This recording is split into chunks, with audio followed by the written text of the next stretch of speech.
Apat na dahilan bakit walang bumibili sa'yo at paano mo to aayusin. No, magandang topic to guys. Madaming mga nagsisimulang mag-promote ng business nila, ng products nila.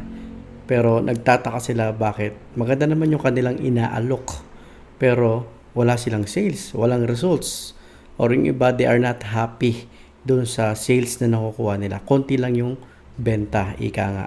So sa video na to, pag-usapan natin yung top 4 reasons. No? Maraming dahilan, pero pag-usapan natin yung very common top 4 reasons bakit wala bumibili ng inaalok mo at paano mo to aayusin. Handa ka na ba? So huwag na tayong patupik-tupik pa, simulan na natin yan. Reason number 1, baka walang masyadong nakakakita ng offer mo. No?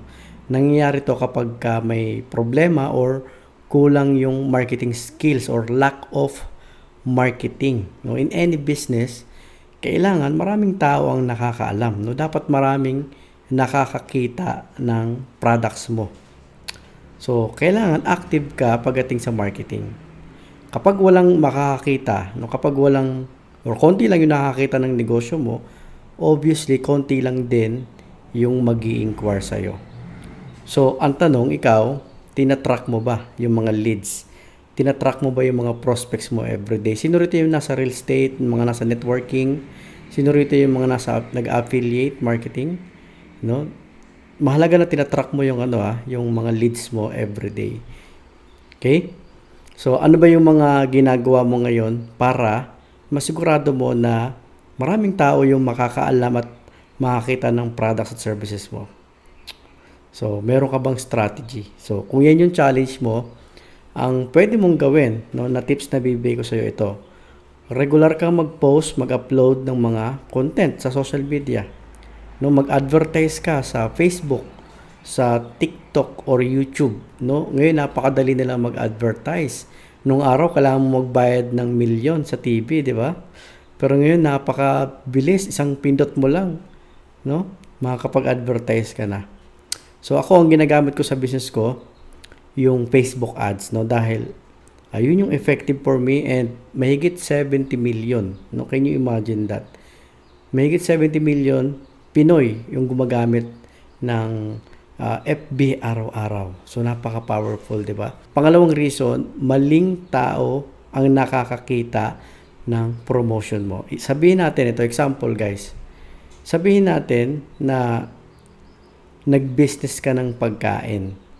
Ikaw yung may pinakamasarap na crispy sisig restaurant.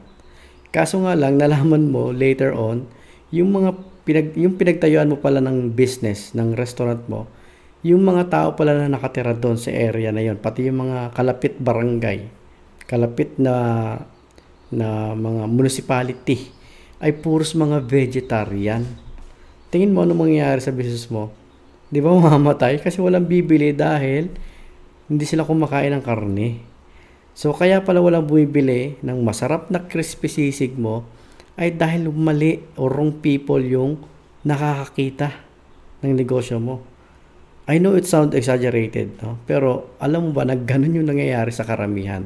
Na maraming marketers nag-set up sila ng ads, nagpo-post sila ng mga content, sinisimulan na nilang gamitin yung social media to market their business and products, pero maling tao yung nakakita. Wrong targeting. No?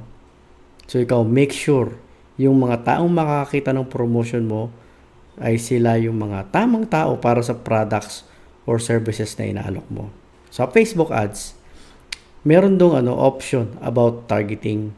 So ang gawin mo, alamin mo yung mga buti nung kailangan very clear sa'yo at alamin mo mabuti yung interest nila.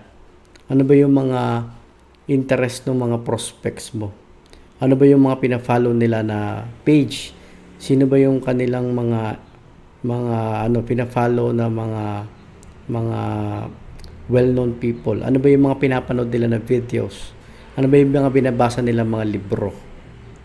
Okay? So aralin mo din pati yung mga hindi lang desires nila, pati yung mga ayaw ng prospects mo, alamin mo din yun. No, kasi yun yung mga sasabihin mo sa mga marketing messages mo. Dahil yung mga tamang tao, yung tamang market mo na makakadinig doon, makaka-relate sila sa'yo. Okay, pag pinag-usapan mo yung mga struggles nila, challenges nila, na makaka-relate sila doon sa content mo. Okay?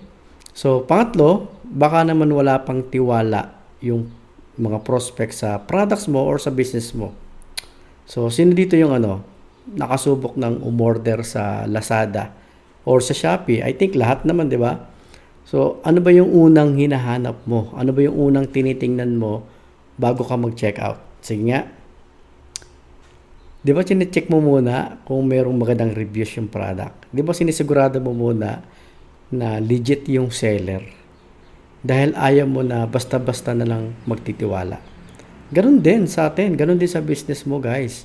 Your prospects are skeptical at hindi sila basta-basta magtitiwala kung kani-kanino.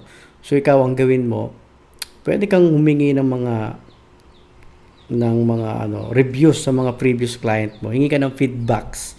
Hingi ka ng testimonials. No? In that way, mabibuild mo yung tiwala, mabibuild mo yung reputation mo, magkakaroon sila ng trust sa products mo, sa business mo, at doon sa inaalok mo at sa'yo.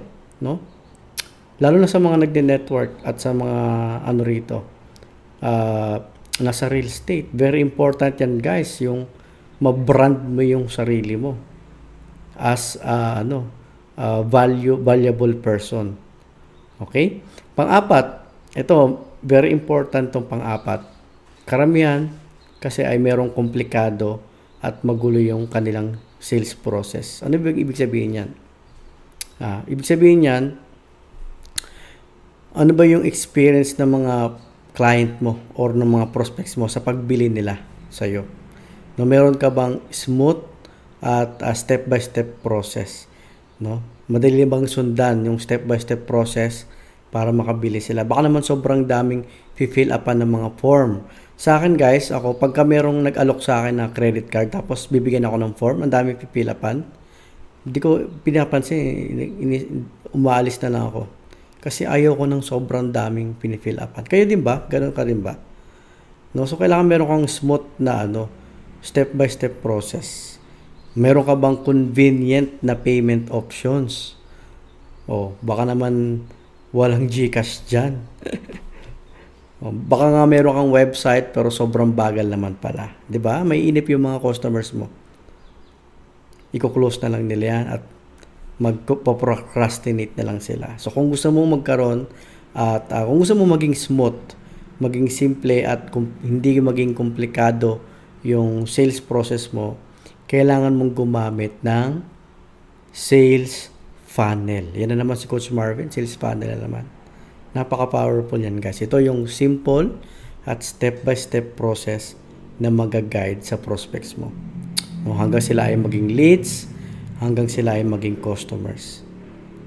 Okay, so unti-unti mo silang gina-guide hanggang sila ay maging clients mo. So kung gusto mong malaman paano nag-work yan, kung gusto mong malaman paano mag-build, kasi madali naman, guys, magkaroon ng sales funnel. Sa panahon natin ngayon, kahit hindi ka techie, kahit wala kang coding skills, kahit hindi ka web designer, you can build your own sales funnel.